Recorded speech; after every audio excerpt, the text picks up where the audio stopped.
Selamat datang ke podcast Telaah Buku sekali lagi bersama saya Nur Syafiqah, di mana kita akan mengupas buku menarik dari tetamu kita yang kedua, iaitu Cik Haifah. Tanpa melengahkan masa, saya menjemput Cik Haifah untuk memperkenalkan diri dan maklumat buku yang dipilihnya. Assalamualaikum dan salam sejahtera. Saya Haifah Diba binti Makfuzi. Buat masa sekarang, saya intern di UiTM Batam. Hari ini saya akan mengulas tentang buku bertajuk 30 Things Mentally Strong Parents Don't Do yang ditulis oleh Amy Morin. Beliau merupakan seorang ahli terapi berlesen dan penulis antarabangsa yang terkenal. Buku ini bergenre motivasi dan keibubapaan. Apa yang menarik tentang buku ini ialah penulis tidak menekankan apa yang ibu bapa perlu lakukan, tetapi beliau menekankan tentang apa yang ibu bapa tidak perlu lakukan.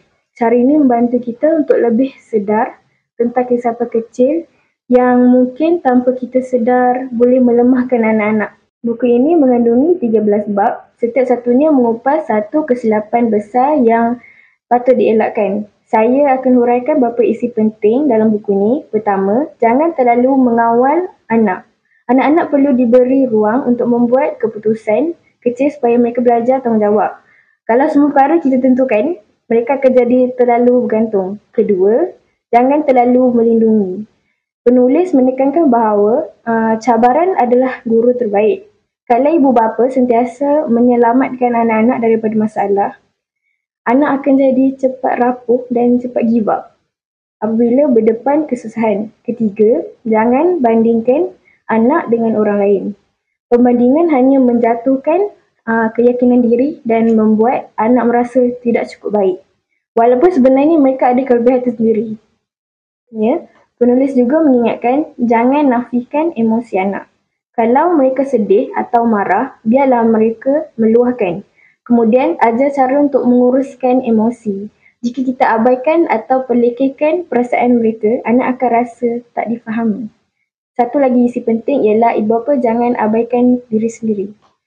Ramai fikir mendidik anak bermakna mengorbankan semua untuk mereka, tapi sebenarnya anak belajar lebih banyak melalui contoh.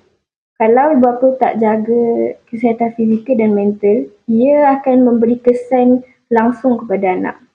Sebagai pembaca, buku ini membuatkan saya sedar bahawa ibu bapa tidak perlu menjadi sempurna, tetapi perlu sedar kesilapan kecil yang boleh memberi kesan jangka panjang pada anak-anak. Saya paling tersentuh dengan bab jangan terlalu melindungi anak. Kerana realitinya, ramai ibu bapa hari ini mahu semua jadi mudah untuk anak mereka. Padahal kegagalan dan cabaran adalah guru yang terbaik. Saya juga sedar bahawa menjaga diri sendiri adalah sebahagian daripada mendidik anak. Jika ibu bapa sentiasa stres, anak akan meniru tingkah laku tersebut. Secara keseluruhan, 30 Things Mentally Strong Parents Don't Do ialah buku yang sangat bermanfaat untuk ibu bapa muda, bakal ibu bapa, malah juga guru. Ia memberi panduan bukan dengan menambah beban apa yang perlu dibuat, tetapi dengan membantu kita elakkan perkara yang boleh melemahkan anak.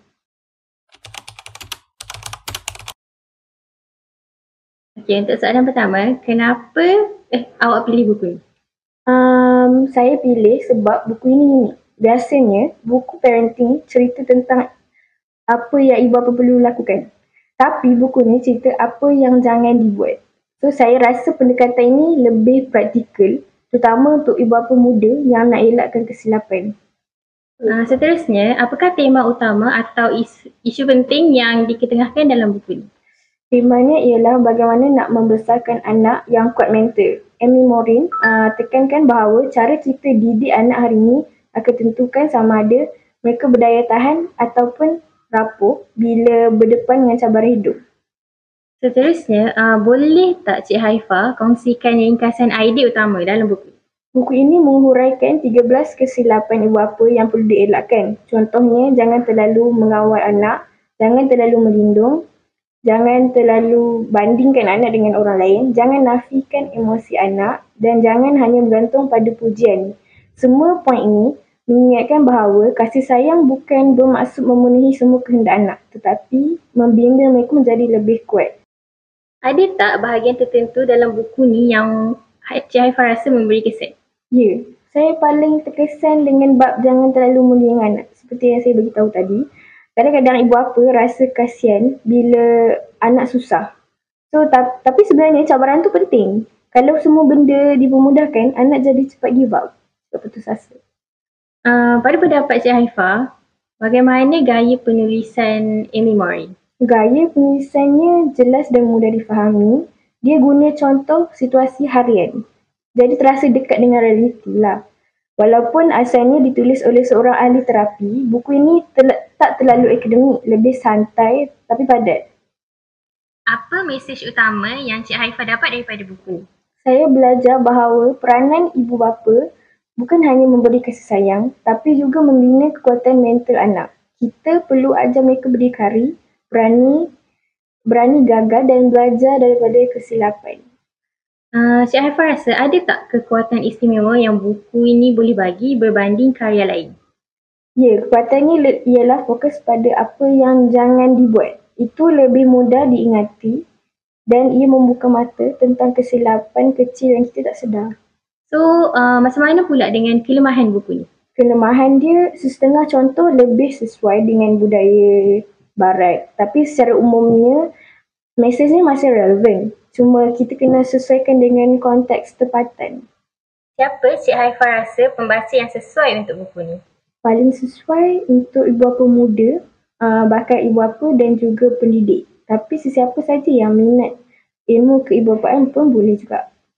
Jadi kalau nak simpulkan, apakah nilai utama yang penulis Amy Mori nak sampaikan? Nilai utama ialah jangan jadi ibu bapa yang terlalu memanjakan atau terlalu mengawal. Anak perlu dibimbing supaya kuat mental, bukan sekadar selesa sementara. Jadi dari skala 1 hingga 10, berapa rating yang Cik Haifah nak bagi dan kenapa? Saya bagi 9/10. Sebab isinya praktikal, jelas dan membuka mata. Cuma tolak 1 markah sebab ada budaya barat yang mungkin kurang sesuai dengan kita. Okey, untuk soalan terakhir, adakah Cik Haifah akan syorkan buku ini kepada orang lain? Ya, saya sangat syorkan, terutamanya untuk ibu bapa yang nak elakkan kesilapan mendidik anak. Buku ini bukan saja berilmu tapi juga kesedaran bahawa membesarkan anak perlukan keseimbangan kasih sayang dan ketegasan. Terima kasih banyak kepada Cik Haifah sebab berkongsi review yang menarik tentang buku 30 Things Mentally Strong Parents Don't Do. Semoga perkongsian ini bermanfaat untuk semua pendengar yang mungkin sedang mencari bacaan baru. Untuk anda yang mendengar, kalau berminat, boleh cuba baca sendiri buku ini. Jumpa lagi dalam episod seterusnya. Assalamualaikum dan selamat mendengar.